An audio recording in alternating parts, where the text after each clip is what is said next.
Opa, gente, boa tarde. Hoje nós vamos receber aqui na live o professor Bruno Simões.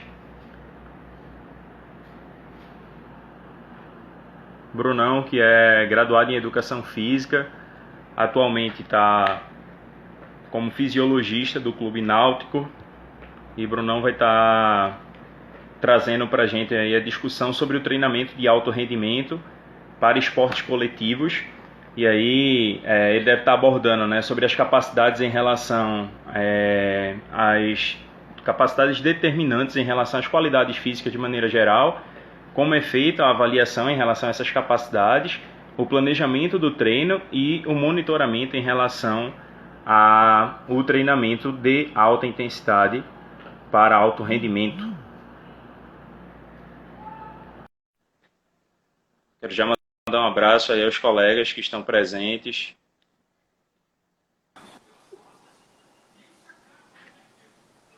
Os colegas profissionais de educação física. Brunão, tá na área. Fala, Brunão. Tranquilo, irmão? E aí? Beleza? Tranquilíssimo. Cara, já fiz uma breve explanação aqui sobre o que tu vais tratar e sobre os tópicos também, né, que tu vai estar abordando. É um prazer ter você aqui com a gente hoje. Muito obrigado desde já pelo aceito do convite, por essa disponibilidade. Espero que a gente consiga aprender muito aí com você, tá? As eventuais perguntas podem ser enviadas aí, tá? Tem uma caixinha aí com a interrogação, então os colegas que quiserem participar é só clicar, tá joia? E aí, Brunão, é contigo agora, cara. Me fala aí, então, no alto rendimento, primeiro eu tenho uma curiosidade, né? Como é a atuação do profissional de educação física, de fato, que tem uma graduação no alto rendimento? Se isso soma bastante, qual o diferencial em relação aos outros colegas, né, que atuam, mas não têm uma graduação, enfim. Como é que tu chegou a vislumbrar essa área? Como foi essa paixão em relação ao futebol na tua vida? Fala, Brunão. Primeiramente, agradeço aí a você, tá? E na figura também do CREF, pelo convite que foi feito. Alegria muito grande aí representar a área, né?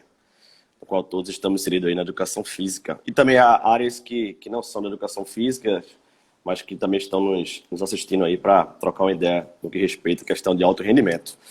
Bem, Brunão, o que a gente nota logo de cara, quando vamos pegar as modalidades de alto rendimento, tem muito ex-atletas, né, permeando. Então, quer seja no vôlei, no basquete, no futsal, no futebol. Então, ex-atletas que já vivenciaram aquela modalidade e que agora estão trabalhando com. Mas aí falta-lhe algumas questões. Eu também não vou dizer uma coisa que eu sempre digo. Trabalho com 2 profissionais na área, lá no Clube Náutico, por exemplo, que não são formados em educação física, mas a gente aprende muito com ele outras questões que a faculdade talvez não aborde, tá? Que questão de vivência, né? Então é interessante debater esse tema. Tem uma faculdade lá em Portugal, na verdade 2 faculdades de Portugal, que é a Universidade do Porto e a Universidade de Lisboa. Um dos pré-requisitos para você entrar no mestrado é você ter sido, pelo menos, atleta amador daquela linha de mestrado que você quer seguir. Então, eu quero fazer mestrado em alto rendimento em futsal. No mínimo, eles pedem para você comprovar, fui atleta amador, joguei campeonato XYZ durante pelo menos 3 a 4 anos. Por quê? Porque é interessante também ter essa vivência prática, né? Porém, só ela por si só não é suficiente para a gente planejar treino, controlar variáveis, né? Os ex-atletas, eles reportam muito a questão do reproduzir o que eles vivenciaram. Mas, de repente, a gente colocando dentro de um contexto científico o que eles fazem, tem muita coisa que, de fato, é apenas empírica, né? Achismo que veio gerações e gerações. E engraçado é que você, às vezes, vai tirar um pouquinho desse empirismo. Os jogadores, os atletas que já estão passando por esse processo há muito tempo, eles também sentem um pouquinho a mudança.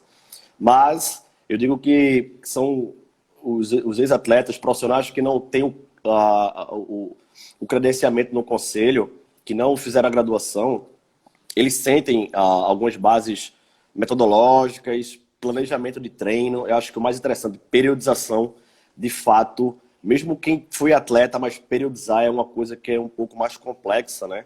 Enfim, então tem algumas coisas que nossa área ela é muito rica, né, em abordar. Questão de exercício, transição, o cara que sai do departamento médico, teve uma lesão e vai voltar à prática. Como é que é feita essa transição? Nenhum outro profissional é capaz de trabalhar com essa transição, né? O fisioterapeuta trabalha, mas para desenvolver mobilidade, funcionalidade, né? Mas no que diz respeito a desenvolvimento de capacidade, um profissional formado com base metodológica firme, conceitual e que saiba de periodização é fundamental, né? Eu digo sempre que infelizmente, a gente tem poucos profissionais trabalhando com esporte, quer seja esporte de rendimento, quer seja esporte de saúde, quer seja esporte na perspectiva educacional, né? A escassez de políticas públicas, tudo isso está envolvido nesse processo. Mas acredito que a questão do esporte de rendimento tem que ter profissionais muito bem capacitados para trabalhar nessa base. Eu digo que os profissionais que são mais, digamos assim, que têm uma capacidade intelectual científica mais robusta, eles não têm que estar no profissional, não. Eles têm que estar lá na base. Porque eles vão conseguir lapidar aquele talento, né? E deixar um planejamento de base, né? De movimento, de capacidades condicionantes muito bem organizado.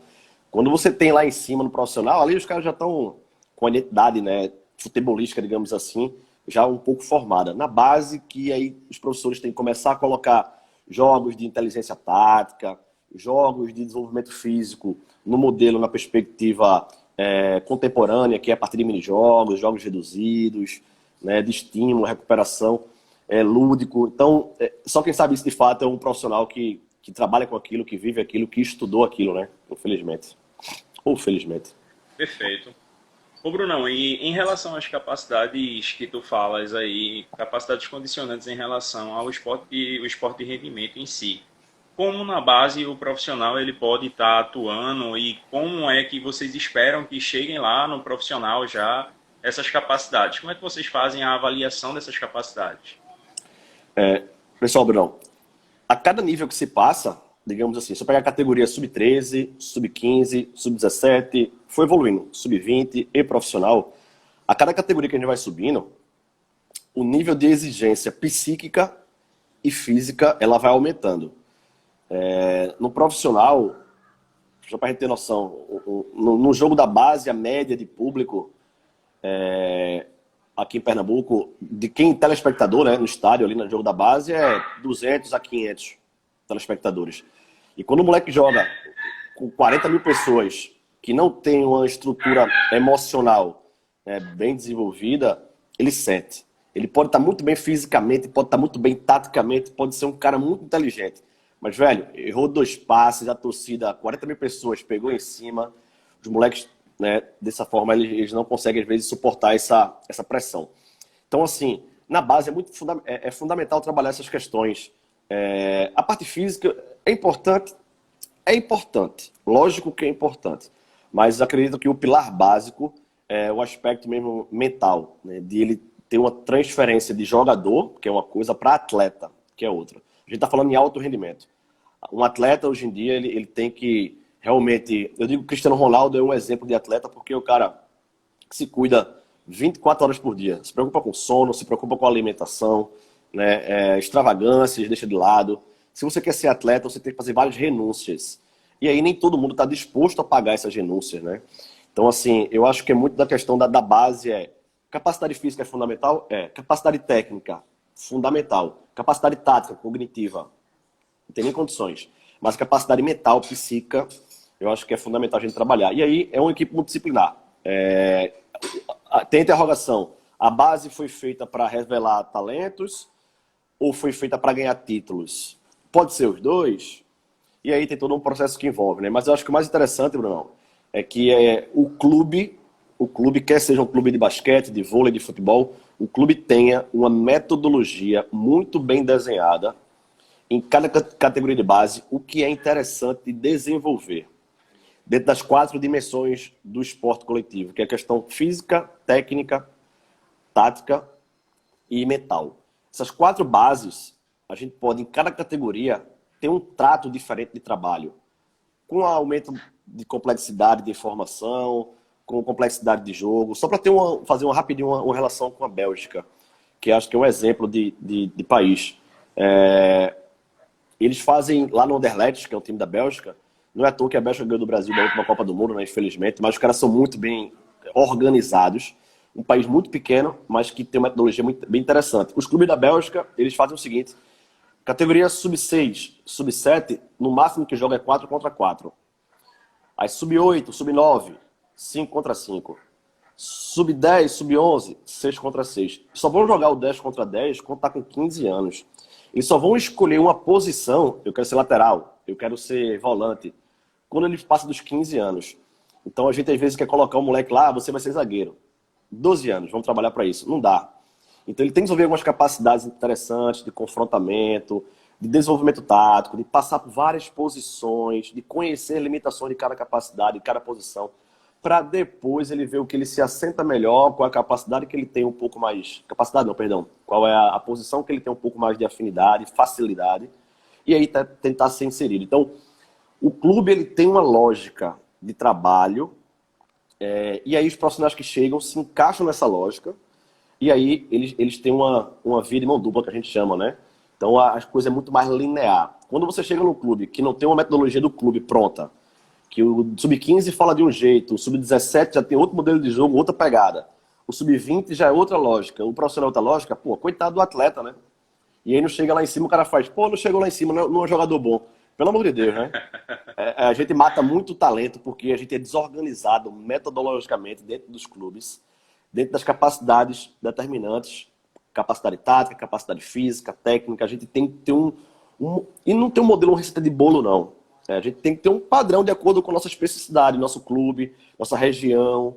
Tá? Então tem todos esses fatores que é importante a gente discutir também, né? Para planejar uma ótica a longo prazo.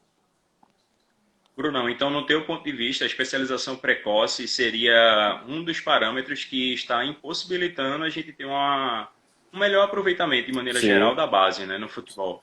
Com certeza. E em relação às avaliações, como é que vocês estão fazendo em relação aos atletas que já estão no profissional e como é feita também a avaliação em relação a essa migração, né? Como é que ele vai sair ali da base e ter uma oportunidade em relação ao profissional? Do ponto de vista fisiológico e do treinamento em si. Show, Bruno. Vê só, lá no profissional, a gente é performance, né? Alto rendimento, os caras vivem para isso. Então, a profissão dele é ser atleta de futebol. Então, eles treinam em média. Se a gente tiver um jogo na semana, tipo, só o jogo só no domingo, a semana toda de trabalho cheio. Então, os caras fazem ali no mínimo 8 sessões de treinos. Tá? Então, 8 sessões de treinos em 6 dias.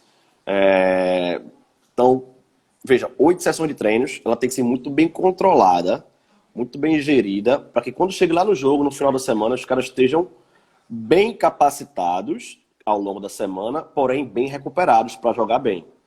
Não adianta dar pau nos caras a semana toda, chegar no jogo, os caras estão naquela fase da sobrecarga no gráfico, né? Lá embaixo, está recuperando ainda, então não rola. Então essa questão de avaliar os atletas para saber em que nível de condicionamento eles estão, nas capacidades determinantes, é fundamental, né? Por exemplo, no vôlei. Eu tenho que avaliar no atleta de vôlei, basicamente, é o quê? Trabalho de potência, né? Vertical, os caras saltam toda hora. O trabalho de força muscular, os caras estão em semiflexão quase todo o tempo, né? Posição de agachamento isométrico ali, esperando a bola, pancada. Tem que trabalhar muito questão pliométrica, né? Muita questão unilateral, unipodal, né? Os caras saltam muito com a perna, aterriza com a outra. Então, vê só, eu acho que o fundamental é a gente trabalhar nessa lógica. Eu tenho que observar a modalidade, eu tenho que ver as capacidades determinantes, ou seja, quais são as valências físicas determinantes para aquela modalidade. É potência? É agilidade? É apoio unipodal? E aí, depois que a gente observa a modalidade, essa especificidade dela, a gente começa a trabalhar a parte física dentro de uma lógica específica. Mas antes a gente tem que saber como é que está o atleta. A gente faz a avaliação. Então, escolher quais são as capacidades determinantes, se é potência, unipodal, se é velocidade de reação e se é força. As três, pronto. Aí eu tenho que escolher um protocolo na literatura para avaliar as capacidades do meu atleta. Como é que eles estão nesse momento agora? E aí, normalmente, na literatura, a gente tem a gente tem uma zona, né? O limite inferior é aqui, o limite superior é esse. Por exemplo, para força, membros inferiores, força de quadríceps. É interessante que um atleta de futebol profissional tenha no mínimo 250 força, 250 newtons de força na extensão de joelho. Então, o atleta de futebol é interessante que ele tenha no mínimo 250 newtons de força na extensão do joelho, tá? Se eu fizer um teste isocinético com ele da força e eu identificar que ele está com 215, não é que ele não vai conseguir jogar, mas subtende-se que ele não vai conseguir suportar os 90 minutos em alta intensidade. Então ele vai fadigar ali um pouquinho antes. Então a gente tem às vezes uns platôs, ó. Chegar com esse nível de força, se tiver abaixo, a gente equilibra. Então por isso que a avaliação é importante. A avaliação é como se fosse um retrato de alta resolução de como o atleta se encontra em cada capacidade que é fundamental para ele desempenhar aquela modalidade bem. Então eu tenho que elencar quais são as capacidades, tenho que avaliá-la, veja ele está dentro do platô, do limite inferior ou superior. Se não tiver, traço o planejamento de exercício para começar a desenvolver. Então isso, aí assim, a dificuldade qual é? Depende da modalidade, eu vou escolher alguns protocolos para avaliar. E aí, quanto mais específico o protocolo, melhor. Hoje em dia a gente tem vários testes que a gente avalia o VO2 dentro da água, lactato dentro da água, o pessoal da bike, a gente pode avaliar ele em cima da bike. Tem gente que tem um professor, o professor Zapaterra, aqui da UFPE de Pernambuco, lógico, né, UFPE Pernambuco, né, do curso de Educação Física da UFPE, ele trabalha muito com avaliação da capacidade aeróbia, né, então ele avaliou o pessoal lá do frevo. Eu quero saber o VO2 máximo de um passista de frevo. Então os caras colocaram, né, o K4, que é para avaliar o volume respiratório né, o VO2 do passista, ele fazendo movimento, fazendo o gesto de frevo, né? Pô, então eu não posso fazer uma avaliação de um cara que nada dentro d'água numa esteira. Quer dizer, não é que eu não possa, mas os dados que eu vou pegar dessa avaliação, ele não é tão específico, porque ele não está sendo avaliado dentro d'água. Né? Então, assim, eu acho que é muito disso, é pegar as avaliações dentro de um quadro de especificidade, em cima das capacidades que são mais importantes para aquela modalidade, extrair os valores, dar um diagnóstico e aí começar a trabalhar numa lógica de exercício.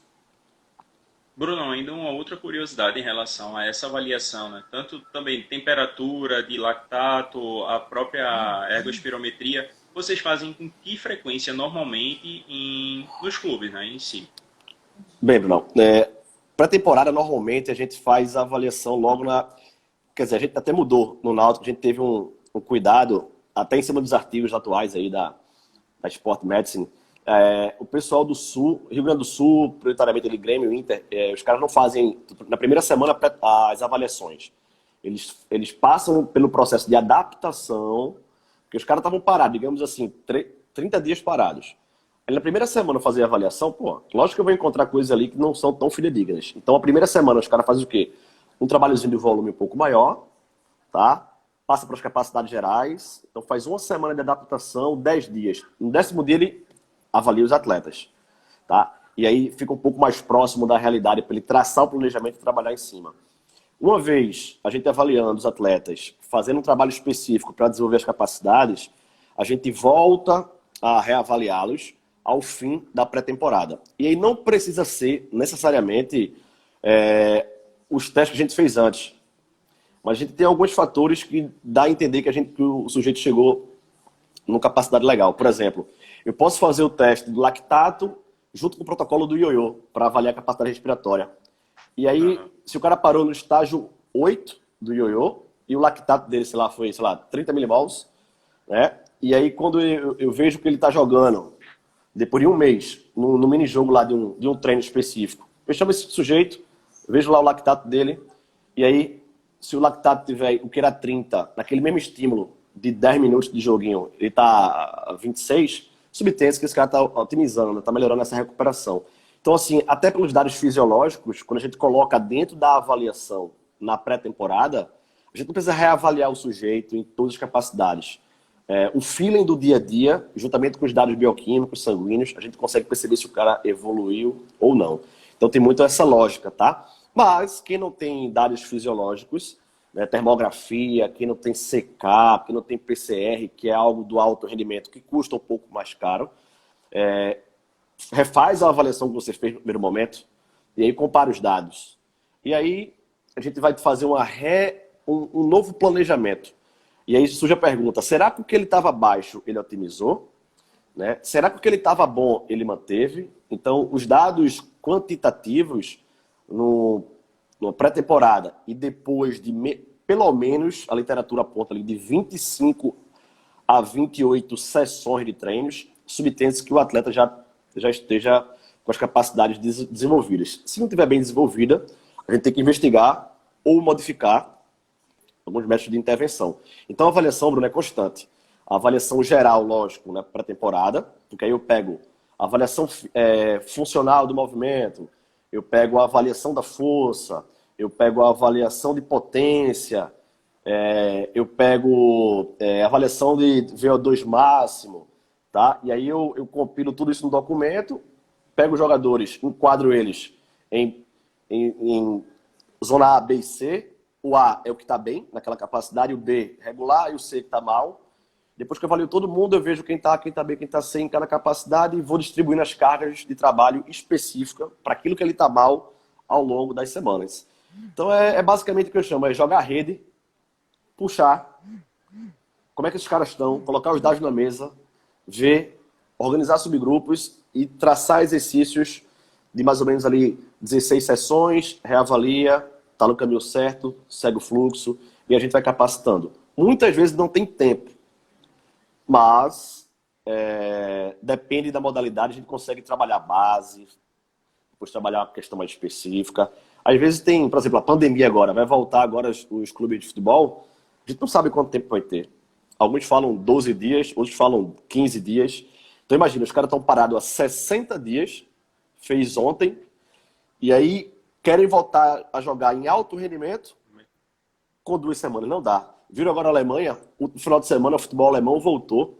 Olha que a Alemanha são os caras que investem mais no esporte de rendimento. Os caras que faturam muito. O que é que os caras fizeram? Primeira rodada, 8 clubes, 6 lesões. Quase a média de uma lesão por equipe. Quase 2 por jogo.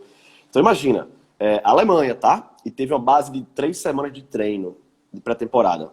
Então, é um pouco complexo. O treinamento, pessoal, tem que ter um trabalho de base, tem que ter uma progressão, né? Tem que ter algumas prioridades a ser desenvolvidas. Depende muito de quando os atletas chegam, o que é que eles fizeram nas férias, na pandemia. Então, o que a gente faz na pré-temporada avalia tudo. Como é que tá sangue, sono, cor da urina, desidratação, percentual de gordura, aspecto nutricional, VO2 máximo, capacidade de resistência, capacidade de força, isocinética. A gente avalia tudo, vê como é que tá cada um e dá uma dose específica para cada um. Mesmo sendo um universo diferente, Brunão, do futebol, a musculação em si, também minha preocupação é essa, né? Quando tudo voltar a funcionar, quando existir a reabertura, a intensidade que as pessoas vão voltar a treinar, né? Porque se o planejamento do treino ele não acontecia anteriormente, e se ele volta agora também sem um planejamento prévio desse momento de transição em relação ao que aconteceu e ao que acontece até hoje, vai resultar de fato em lesão, né? E aí eu pergunto para ti, não de maneira institucional, obviamente, cada clube tem a sua estratégia, mas, assim, tem vários colegas que atuam em clubes que servem como base, clubes que atuam em relação à várzea e tentam fomentar ali o futebol em si.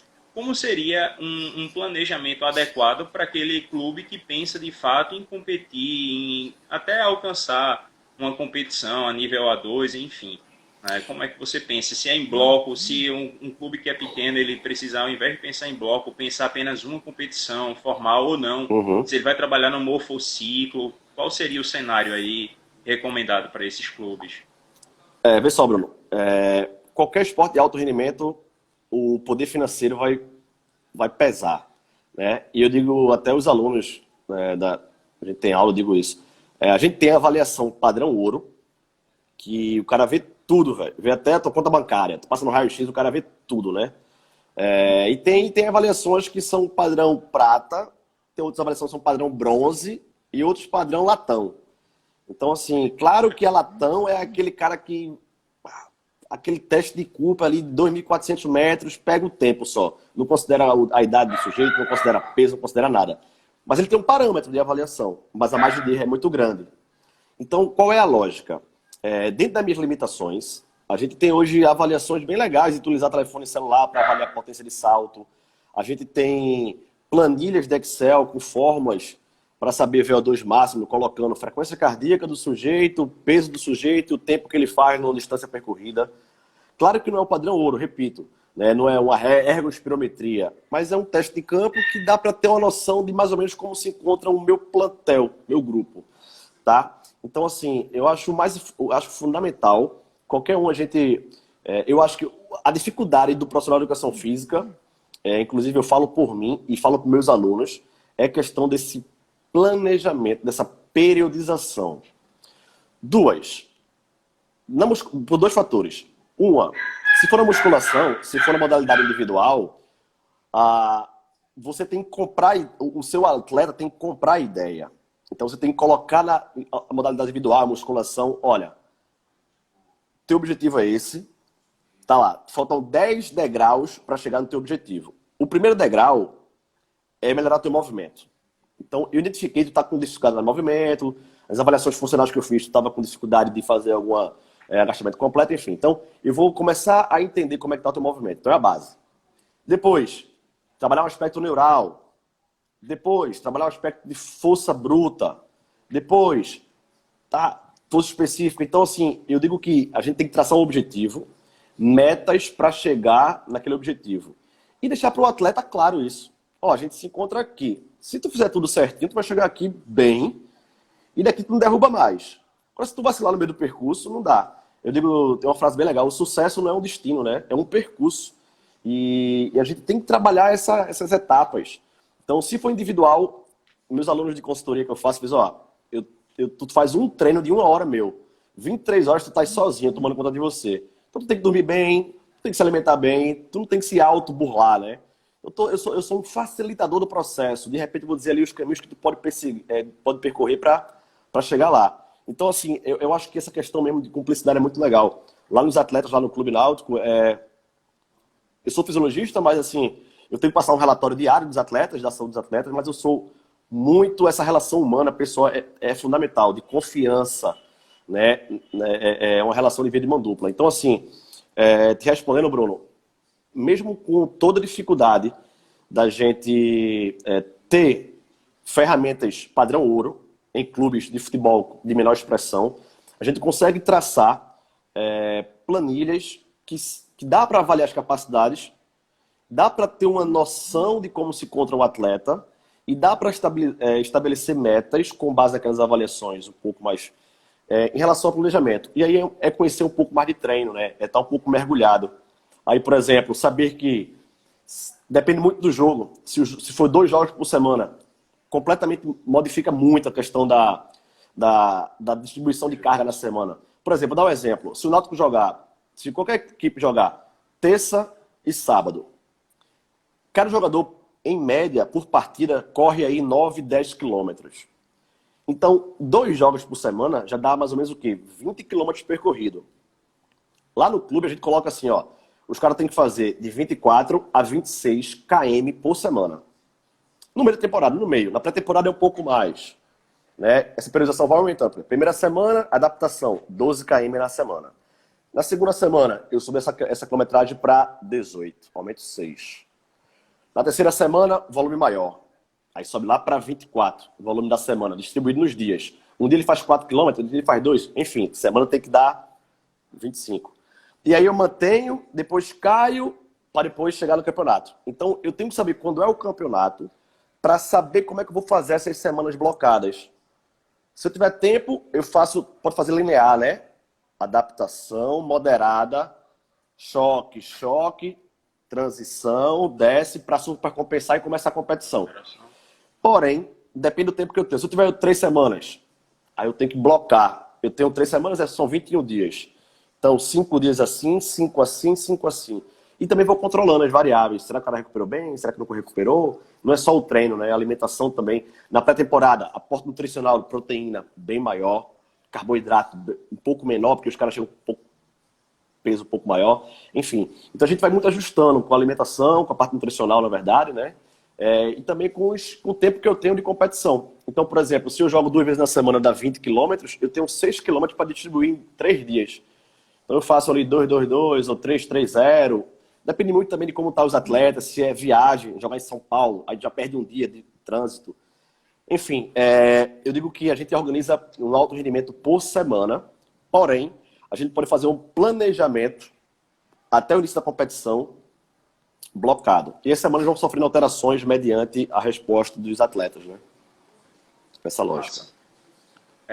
Uma outra pergunta aqui, essa sim foi enviada, sobre várias competições, né? Então, o Náutico cruzou no último período várias competições, e aí, como é feito esse planejamento quando você tem várias competições? Fragmenta-se a equipe, enfim, ou tem uma outra estratégia para aquele clube que não tem, né, 3 equipes, 4 equipes, o que fazer? Priorizar uma determinada competição ou não? Tentar ganhar as 3 e ver o que é que vai dar? Não, para você ganhar 3 competições jogando elas em simultâneo, você tem que ter um plantel ali com 40 atletas. E todos no mesmo nível de capacidade, que é difícil, né? É difícil. O cara pegar acho que o time do Brasil que consegue ter o elenco principal e o reserva à altura é o Flamengo, né? Que aí os caras se dão o luxo de ter atletas no banco que sai um, entra outro, que não sente muito. Mas assim, é muito difícil você ter um elenco em que 40 atletas, ter um elenco inchado para trabalhar é muito difícil. Imagina, tu dá conta de 40 atletas no campo, de organizar carga para cada subgrupo, quem jogou ontem, quem vai jogar amanhã, O que a gente fez lá no clube? A gente priorizou as competições, tá? A gente tava com Copa do Nordeste, Pernambucano e Copa do Brasil. Planejamos, temos um elenco com 32 atletas. A gente fez um elenco de transição, que é o pessoal da base, para dar oportunidade para os moleques também estarem treinando conosco na pré-temporada. O pessoal do Sub-20, né? Subiu, acho que foram 8 atletas. Tá pegando experiência e também completa banco, né? Então é interessante para eles também estar jogando. Enfim, então a gente pegou o plantel e rodou. Equipe A e equipe B, tá? E a equipe A jogava as competições que tinha, digamos assim, uma exigência mental, física, enfim, competição mais robustas, Copa do Brasil, que está envolvido ali 1 milhão, se o cara ganhar, né, por jogo. Então realmente tem que ter jogadores experientes, um pouco mais, né, robustos. A gente definiu equipe A e equipe B, mas não necessariamente que a equipe B era a equipe reserva, não. Até porque tem jogadores que não jogavam da equipe A, que foram para o banco, e quando voltaram, jogaram na equipe B. A gente fez essa mescla, Brunão. Mas, assim, sofreu muito, né? Eu lembro uma semana que a gente teve 3 jogos. Jogou segunda, jogou quarta, segunda Copa do Brasil, desculpa, segunda Copa do Brasil quarta, segunda Pernambucano e sábado Pernambucano. Então, pesado demais. E aí, é muito difícil fazer um planejamento dessa ótica, né? Mas o que eu digo, futebol, alto rendimento não é só ciência, é arte de organização, arte empírica. Às vezes, a gente chega lá com a ciência, né? Mas imagina, teve lesão, foi para o departamento médico. O departamento médico fala, lesão grau 1 em adutor, no mínimo 15 dias para voltar a jogar. Aí tem um jogo com 10 dias, que é uma semifinal. E esse cara que está lesionado é o cara que mais recebe no clube, é o artilheiro do clube. Então acho que os caras vão esperar 15 dias, passou o jogo. Ele vai para o jogo, para jogar um tempo. Pois é, para jogar um tempo, se abrir, lesionar de novo. Aí coloca na balança. Quando é a próxima competição, tem tempo de recuperar? Como é que o atleta tá? Ele quer jogar? Senta na mesa, define. E às vezes o cara joga, faz gol e não sente lesão. O protocolo era 15 dias, mas foi 10. Por isso que eu digo, a ciência, às vezes, ela tem que estar próxima, lógico. Tudo na base, avaliação, termografia, sangue, aspecto mental, tudo. A gente fala de controle de carga interna e controle de carga externa. Então a gente controla GPS, controla sangue, controla a quantidade de sono, qualidade do sono e cor de urina. Então depois a gente vai começar a implementar agora basicamente essa cor de urina, né? Eu particularmente não utilizava com isso, mas vi algumas lives bem interessantes, dá para ter um resultado bem legal. Desidratação e cor de urina, né? Por exemplo, tem jogadores que jogam, perdem 3 quilos no jogo. E aí não recupera em 24 horas esse peso, nem em 48. Aí passou 48 horas, não recuperou, tem uma coisa que está ali um pouco fora do parâmetro. Então, questão de controle de peso corporal. Então, eu digo que a gente faz em média ali peso corporal, resposta de questionário, se for lactato, fazer GPS, são 12 variáveis para a gente controlar e gerir fadiga. Então, esse cara consegue jogar tudo, esse cara aqui está em transição ainda. Termografia.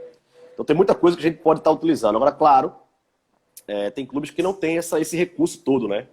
Então, a gente vai para aquela avaliação e controle de treino numa lógica padrão prata, bronze, mas tem como fazer. O que não pode, Bruno, é trabalhar no empirismo, trabalhar aberto.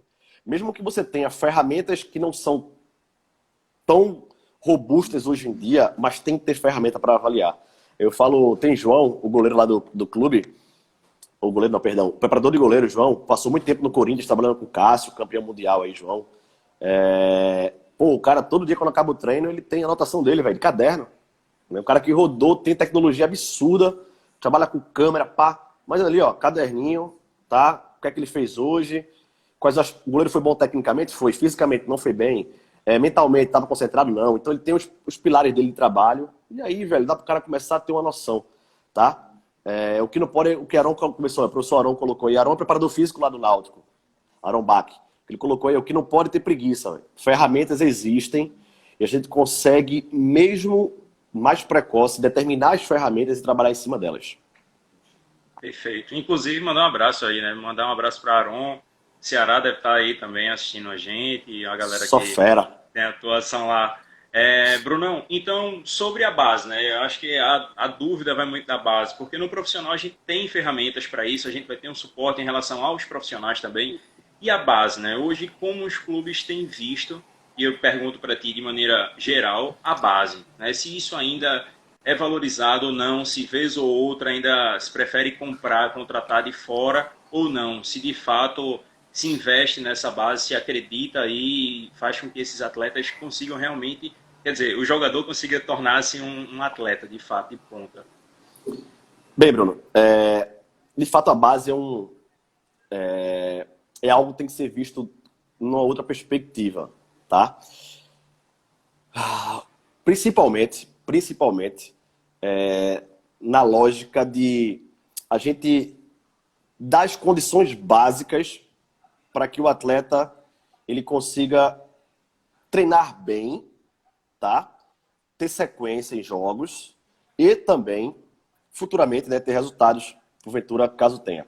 E aí o que eu acho muito, Bruno, o que a gente vê muita dificuldade em relação à base, dentro dos próprios clubes, essa questão, eu acho que vem muito de cima para baixo. Essa questão que eles chamam de estatuto. Tá? Por exemplo, o Cristiano Amorim também está na live aí, ó. Preparador físico também lá no Náutico. Por exemplo, lá no clube, tem clubes daqui de Pernambuco que fazem essa lógica. Eles pegam empresas parceiras, tá? Para investir na base e, em contrapartida, eles assinam, às vezes, o percentual com um atleta que é ali uma promessa, é um atleta ali que está despontando como talento. Então, assim, tem estatutos, por exemplo, lá no Clube do Náutico, especificamente falando, ou o Clube da Europa também tem muito isso, aqui Inter, enfim, Cruzeiro. Quando o atleta da base é vendido, um percentual desse valor é investido na base. Então, assim, se eu tenho um atleta formado na base, eu vendo esse atleta, o percentual desse recurso é investido na base para o ciclo girar. Então, dentro de um estatuto, a gente pode já amarrar numa lógica dessa. Mas eu estou dizendo assim, no campo de peneira de várzea, tá lá, o time de...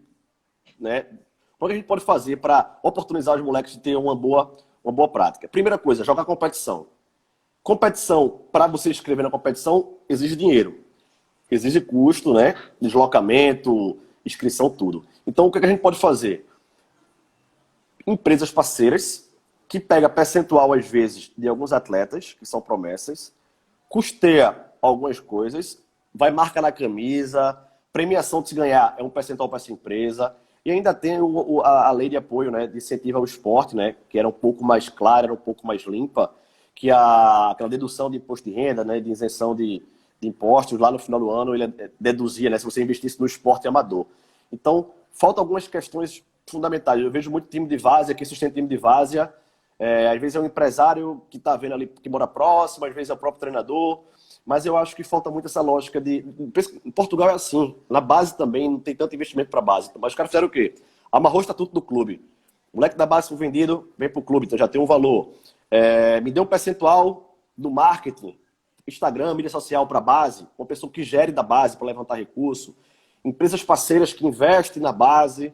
Por exemplo, eu participei de um projeto lá na Universidade do Porto, a gente fazia o seguinte, a gente escreveu um projeto para uma empresa de sabão, para ela comprar GPS, cardiofrequencímetro.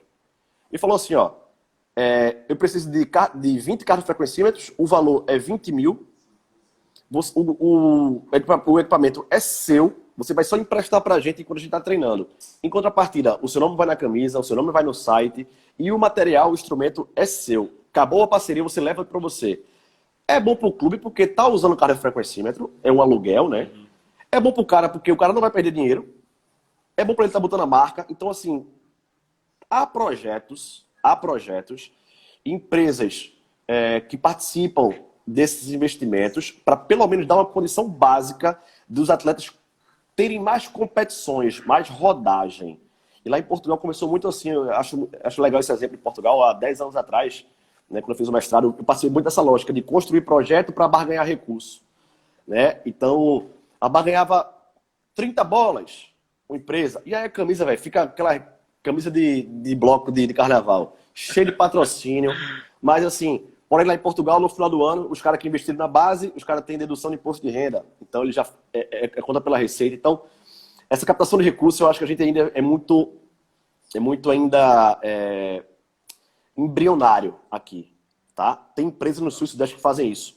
Tem empresas, eu sei o nome do meu, Daniel Castelão, ele trabalha para o Atlético Mineiro, e o objetivo dele é captar 50 mil para o Atlético Mineiro, para a base. Então eles começaram a fazer projetos, pegar empresas parceiras, marketing, vai passar na televisão, lá no campo, vai distribuir isso, contrapartida, pá, conseguiu 50 mil.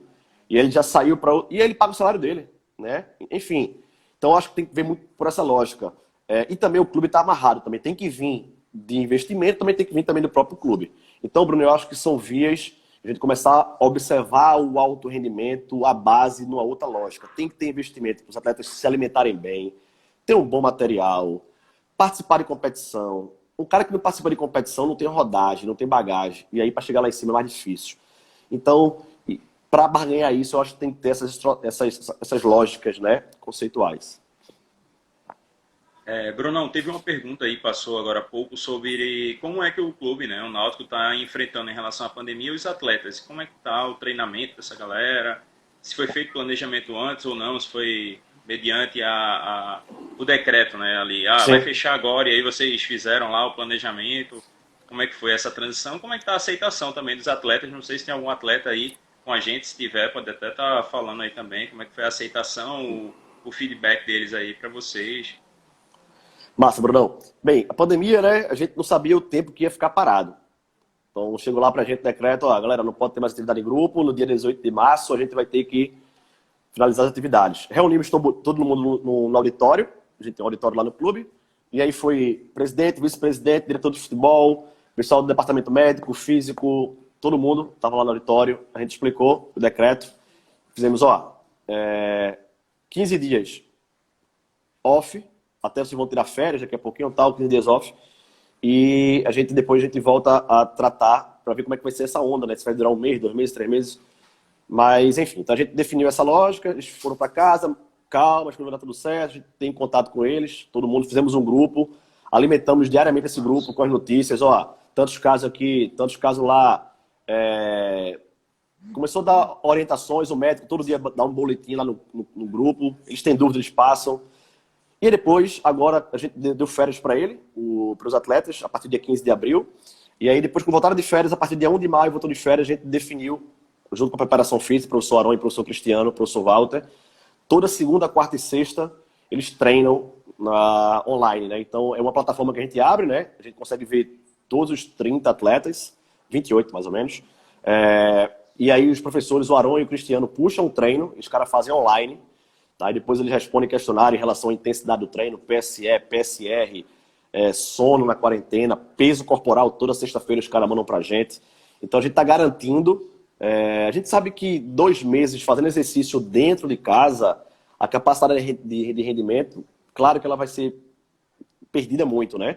Por exemplo, o que a gente quer manter é o sujeito ativo, que isso vai facilitar a questão de sono, vai facilitar a questão de rotina, vai facilitar a questão de alimentação. O jogador vai se sentir assistido, fora aumento de imunidade, por ser atleta, um destreino acentuado, também que não é interessante. Mas, Bruno, 70 dias de atividade dentro de casa, a gente sabe que os atletas vão perder muita capacidade, sobretudo capacidade central, né, aeróbia, específica de campo, mudança de direção, inverter uma bola de uma lateral para outra, capacidade específica. Mas a capacidade de força central, de core, controle de peso, organização de sono, capacidade muscular em membros inferiores, capacidades coordenativas, a gente está conseguindo ainda manter tranquilo. Mas capacidade central, a gente precisa de trabalhar um pouco dele, um tempo bom para que os atletas cheguem bem e consigam jogar, né? Porque é inespecífico, né? Quando estão de férias, pelo menos jogam uma peladinha, um jogo festivo, né? Na arena, joga uma peladinha, corre na rua. Pô, agora são só dentro de casa. E nunca ninguém teve férias de 3 meses. Né? O máximo ali é 30 dias, os atletas já com 15 já começam a se movimentar. Então é tudo, ninguém nunca vivenciou isso, ninguém nunca viveu uma experiência dessa. E aí eu acho que os livros de história vão ser tudo queimado, né? Porque vão ficar desatualizados, porque é pós-pandemia. História do Brasil pós-pandemia, vai mudar muita coisa, né? Enfim. Vai sim, cara. Sobretudo os valores humanos, né? Acho que é o mais importante a gente levar para o lado positivo. Né? Acho que todo dia a gente reflete ali poxa, eu queria hoje estar com aquele amigo meu ali, dar um abraço, brindar, né? Dar um abraço da minha mãe. Pô, 2 meses dar um abraço da minha mãe. Enfim, então, assim, as coisas simples que a gente negligenciou durante muito tempo, a gente vai começar a olhar com outros olhos. Eu acho que esse é o ponto positivo que a gente leva. Total. O outro foi o avanço tecnológico também, né, Brunão? Sim. Em uma semana, várias instituições já fazendo a sua adaptação em relação à tecnologia.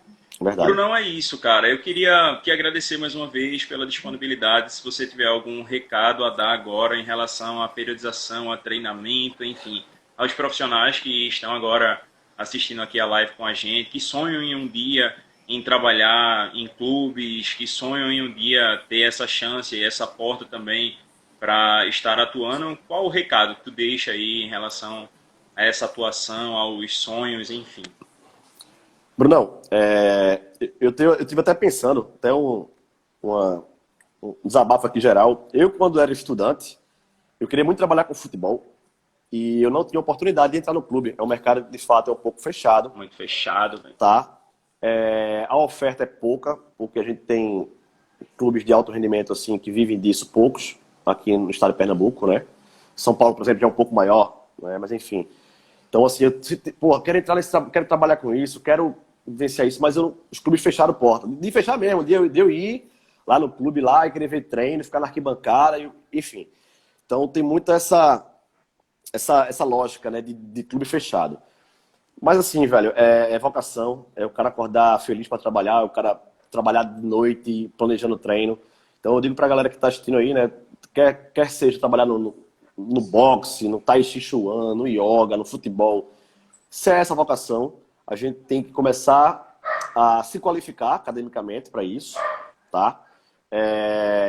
E aí, pessoal, se juntar com aquelas pessoas que estão ali dentro de alguma forma, e aí eu coloco a minha função ali enquanto profissional, porque eu estou hoje como fisiologista, mas amanhã posso não estar, e eu quero que seja democrático essa questão de escolha para estar assumindo algumas funções.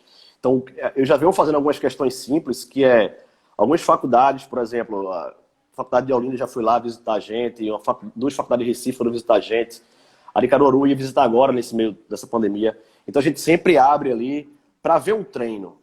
Porque no treino vai ver a parte preparatória, vai ver a parte física. E às vezes, quando não tem jogo, tá todo mundo viajando, fazer um city tour lá por dentro dos bastidores. Porque só de o cara ver um treino, conhecer os bastidores, pô, já começa a ferver de ideia.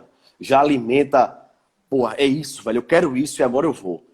Eu tive que ir para Portugal fazer um mestrado, porque aqui no Brasil não tinha nada de futebol. Eu tive que ir para lá, estudar, estar nos clubes de terceira divisão, mas começar a galgar, para quando voltar, começar a botar o pé, a mão, mas é difícil. Mas eu digo assim, até me comprometo aqui, até a live, né, do CREF, mais sério do que isso não tem. O professor Arão o professor Arão e Cristiano, que estão aqui no grupo, os caras, às vezes eu fiz, ó, tô ocupado aqui em cima, tem uma faculdade que está assistindo o treino aí, dá uma palhinha pros caras aí. Então o Arão já fez isso, o Kim já fez isso. Então conversa, ó, hoje a gente fez isso no campo. Os caras ficam na arquibancada, não custa nada, velho. Então assim, eu me comprometo até falando com a diretoria, né, quando a gente voltar às atividades, acalmar os ânimos no meio do campeonato, que é um mês, 2 meses, abrir um dia de visita, tá? Só para alimentar. Claro que tem área que a gente não pode visitar. Sala de comissão técnica, mas tem coisa que dá para visitar, o campo, ver um treino, só ficar lá de longe, velho. Então, assim, eu vejo que o clube tem muita dificuldade ainda de entrar. Então, assim, eu me coloco numa figura de que eu já passei por isso, quero que os outros tenham oportunidade e também é um projeto que eu tenho no clube de organizar um dia na semana para receber a quantidade de pessoas, para as pessoas visualizarem como funciona o treino, ficar lá arquibancada só de boa. Depois chega um profissional, conversa com eles, pois isso para mim já vai ser bem legal, é um ponto de partida. A gente está fazendo um curso agora, lá no clube. Eduardo Capixaba está aí também. Pois é. Dudu Capixaba é auxiliar técnico aí do Gilmar Dalpozo, lá do profissional. Dudu é o cara que faz a transição da base profissional. É o cara que conhece do cara que vai pegar o lixo lá no clube até o presidente. Né? Ele quer... Agora também, meu velho, ele cardinou, não sei quem é pior. Mas enfim. Então, mas a gente precisa de... Pô, Dudu é um cara espetacular, um abraço para ele. Então, Bruno, é isso. Oportunizar uma vivência. Como é que eu sei que eu gosto de uma coisa se eu não vivenciei ainda? Então, eu acho que eu estou na obrigação de... Pô, eu pelo menos vou dar um doce para os caras, velho, para o cara alimentar a vontade dele de estar lá.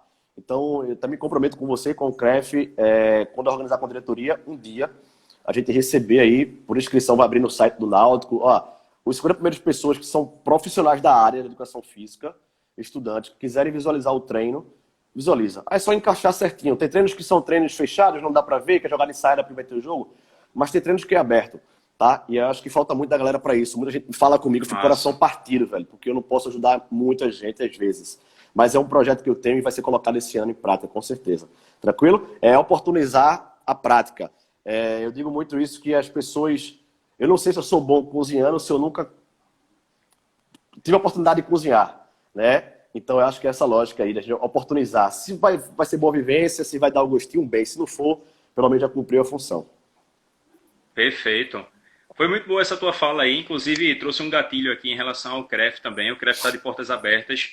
Existe muito uma política de ódio em relação ao conselho, à sua atuação propriamente dita. A gente escuta muito na graduação, inclusive de alguns professores que são contra.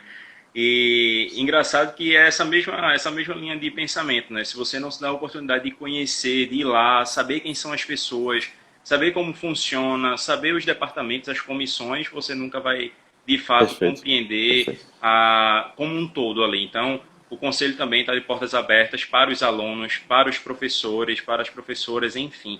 Né? Estamos lá disponíveis quando tudo voltar, né, à sua calmaria. Existe já um programa do CREF também, para um dia na semana estar de portas abertas para receber as instituições de ensino superior. Então, você pode estar falando também com a coordenação da instituição de ensino superior para ir lá conhecer. Tá, Brunão, muito obrigado. Eu que agradeço, sobretudo pela possibilidade de nos fazer sonhar com aquilo que até então era intangível, né? Chegar a um clube sendo um profissional da educação física. Muito obrigado por mostrar, né, pra gente que é possível isso aí. Estamos aqui atentos, né, às demandas e muito obrigado pela sua disponibilidade para estar aqui com a gente hoje. Obrigado, irmão. Eu que agradeço aí a possibilidade, a oportunidade de estar discutindo aqui numa tarde de pandemia sobre a área da gente, né, que eu sou apaixonado pela educação física, e deixar um recado para a galera aí que, né, se cuidem, permaneça com o sonho vivo, ativo, né, porque se você gosta daquilo que você faz, você tem grande chance de ser um profissional de sucesso, né? O ruim é a gente fazer algo que não dá prazer, então invariavelmente você não vai ter vai ver sucesso na profissão, né? Então, sucesso a todos, obrigado pela oportunidade e de repente aí a gente tem outras lives aí, né? Por aí afora, tá? Então tamo junto, Total. precisando, tamo às ordens. Valeu, Brunão. Valeu, Obrigado. abraço. Galera, brigadão aí pela atenção de Obrigado a vocês. todos, Lembrando, né, perdão, agradecer a a todo live vai mundo ficar que tá aí. salva aí também, velho. Pô, tem uma galera que eu não consegui mandar um abraço, quer dizer, mandei abraço pra ninguém, né? Mas assim, muitos alunos, ex-alunos, parceiros de clube, pô, fiquei muito feliz de ver uma galera que tá aí próxima. Saudade, velho, desse contato pessoal aí, de estar dentro da sala de aula, de estar no campo, cheirando grama, enfim. Mas já passa. Tamo junto. Se cuidem. Tamo juntão. Valeu, Brunão. Até a próxima. Obrigadão. Valeu, até a próxima, cara. Tchau, tchau, gente. Vou encerrar aqui e até as próximas lives. Fiquem de olho aí, hein? Fiquem ligados na página do CREF.